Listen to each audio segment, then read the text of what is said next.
Good morning. My name is Sania. I study standard 8. આજે હું તમને પૈસાની કિંમતવાળી વાર્તા કહીશ, તો શાંતિથી સાંભળો. નમ્ર વિનંતી.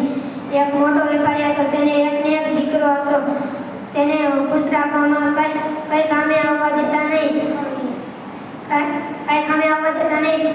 પણ પુત્રને જેમ જેમ મોટો થતો ગયો તેમ ઘણો મોટો થતો ગયો ને માતા પિતાએ તેને સબક શીખવવા તેને ઘણો પ્રયત્ન કર્યો, પણ તે સમજ્યો નહીં. એક દિવસ પિતાએ કહ્યું કે મારી પાસે જે કંઈ છે પણ એ તારું છે, પણ શરત એ કે તારે કંઈક કમાઈને દેવું પડશે. તો પિતાની ટકોરથી પુત્રને ઘણું લાગી આવ્યું અને તે બીજા દિવસે કામની શોધમાં નીકળ્યો અને એને એક કામ મળ્યું, લારી ખેંચવાનું.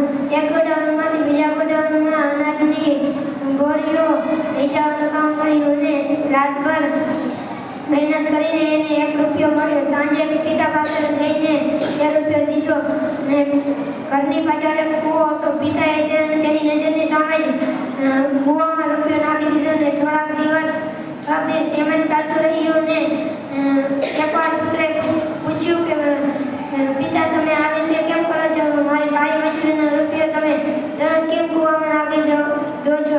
તો પિતાએ કહ્યું કે તું જ્યારે મારા પૈસા બગાડીશ ત્યારે તને કેવું લાગતું હશે?